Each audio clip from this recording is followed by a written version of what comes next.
Hello' student, education for you YouTube চেনেলটোলৈ সকলোকে স্বাগতম জনাইছোঁ।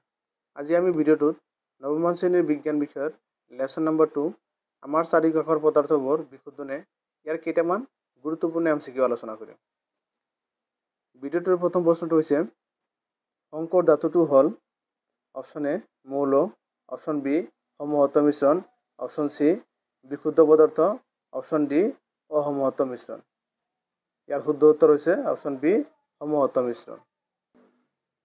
কুৱেশ্যন নম্বৰ 2 পিতলৰ সংযুক্তি হ'ল অপশ্যন এ 30% জিংক আৰু 70% কপাৰ, অপশ্যন বি 30% কপাৰ আৰু 70% জিংক, অপশ্যন চি 90% কপাৰ আৰু 20% জিংক, অপশ্যন ডি 20% কপাৰ আৰু 90% জিংক। ইয়াৰ শুদ্ধ উত্তৰ অপশ্যন এ 30% জিংক আৰু 70% কপাৰ।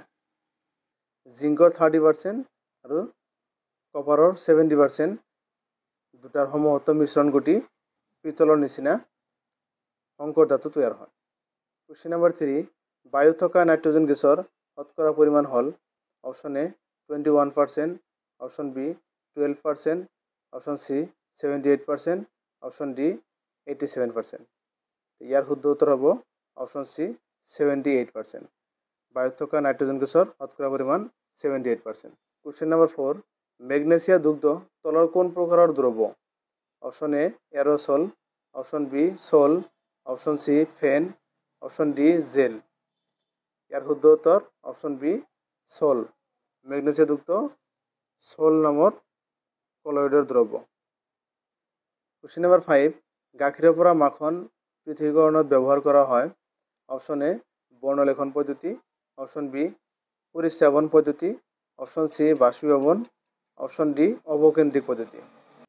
ইয়াৰ শুদ্ধ উত্তৰ অপশ্যন ডি অৱকেন্দ্ৰিক পদ্ধতি। কুৱেশ্যন 6 তলৰ কোনটো ধাতুকল্পৰ উদাহৰণ নহয়? Option A boron, option B silicon, option C oxygen, option D germanium. ইয়াৰ শুদ্ধ উত্তৰ অপশ্যন চি অক্সিজেন। বৰণ এটা ধাতুকল্প, চিলিকন ধাতুকল্প, জাৰ্মেনিয়াম ধাতুকল্প, অক্সিজেনটো এটা অধাতু। গতিকে অপশ্যন চি আমাৰ শুদ্ধ উত্তৰ। কুৱেশ্যন নম্বৰ 7 তলৰ কোনটো এটা ধাতৱীয় দুটি গুণ সম্পন্ন অধাতু? Option A chlorine, option B bromine, option C fluorine, option D iodine. ইয়াৰ শুদ্ধ উত্তৰ অপশ্যন ডি আয়োডিন। কুৱেশ্যন 8 তলৰ কোনটো এটা তৰল ধাতু? Option A zinc, option B sodium, option C পাৰা, অপশ্যন ডি ওপৰৰ এটাও নহয়। ইয়াৰ শুদ্ধ উত্তৰ হ'ব অপশ্যন চি পাৰা। কুৱেশ্যন নম্বৰ 9 তেজত থকা ঔষধীয় দ্ৰব্য পৃথকীকৰণত ব্যৱহাৰ কৰা হয় অপশ্যন এ বৰ্ণলেখন, অপশ্যন বি বাষ্পীভৱন, অপশ্যন চি ঊৰ্ধ্বপতন, অপশ্যন ডি আংশিক পাতন। ইয়াৰ শুদ্ধ উত্তৰ অপশ্যন এ বৰ্ণলেখন। তেজত থকা ঔষধীয় দ্ৰব্য পৃথকীকৰণত বৰ্ণলেখন পদ্ধতি ব্যৱহাৰ কৰা হয়। কুৱেশ্যন নম্বৰ 10 এলকহল আৰু আয়োডিনেৰে গঠিত দ্ৰব্যক কি বুলি জনা যায়? Option A iodine, option B tincture iodine, option C alcohol, option D ওপৰৰ এটাও নহয়। ইয়াৰ শুদ্ধ উত্তৰ অপশ্যন বি টিংচাৰ আয়োডিন। তলৰ কোনটো ধাতু হাতৰ তলুৱাত লগে লগে গলি যায়? Option A calcium, option B caesium, option C sodium, option D lithium. ইয়াৰ শুদ্ধ উত্তৰ অপশ্যন বি চিজিয়াম। চিজিয়াম হাতৰ তলুৱাত লগে লগে গলি যায়। কুৱেশ্যন 12 তলৰ কোনটো এটা ৰাসায়নিক পৰিৱৰ্তন? অপশ্যন এ পানী আৰু গাখীৰৰ মিশ্ৰণ, অপশ্যন বি বালি আৰু পানীৰ মিশ্ৰণ, অপশ্যন চি লোহত মামৰে ধৰা, অপশ্যন ডি ওপৰৰ আটাইকেইটা।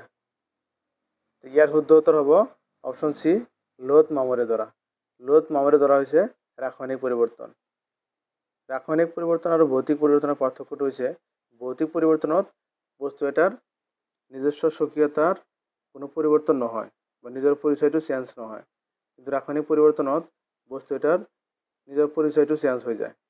গতিকে লোহত মামৰে ধৰাটো এটা ৰাসায়নিক পৰিৱৰ্তন। কুৱেশ্যন নম্বৰ 13 তলৰ কোনটো এটা তৰল অধাতু? Option A bromine, option B oxygen, option C nitrogen, option D hydrogen. ইয়াৰ শুদ্ধ উত্তৰ অপশ্যন এ ব্ৰমিন। ব্ৰমিনটো হৈছে এটা তৰল অধাতু। তোমালোকে মনত ৰাখিবা তৰল ধাতু হৈছে আমাৰ পাৰা আৰু তৰল অধাতু বুলি ক'লে ব্ৰমিন। কুৱেশ্যন 14 তলৰ কোনটো এটা মিশ্ৰণৰ উদাহৰণ? Option A vinegar, option B marble, option C সাগৰৰ পানী, অপশ্যন ডি ওপৰৰ এটাও নহয়। ইয়াৰ শুদ্ধ উত্তৰ অপশ্যন সি সাগৰৰ পানী। সাগৰৰ পানীটো এটা মিশ্ৰণৰ উদাহৰণ। কুৱেশ্যন 15 তলৰ কোনটোৱে টিণ্ডেল প্ৰভাৱ দেখুৱায়? অপশ্যন এ প্ৰলম্বন, অপশ্যন বি দ্ৰৱ, option C colloid, option D ওপৰৰ আটাইকেইটা। ইয়াৰ শুদ্ধ উত্তৰ অপশ্যন সি কলয়ড। কলয়ডীয় দ্ৰৱবিলাকে টিণ্ডেল প্ৰভাৱ দেখুৱায়, অৰ্থাৎ কলয়ডীয় দ্ৰৱৰ মাজেৰে পোহৰৰশ্মিৰ বিচ্ছুৰণ ঘটিব পাৰে।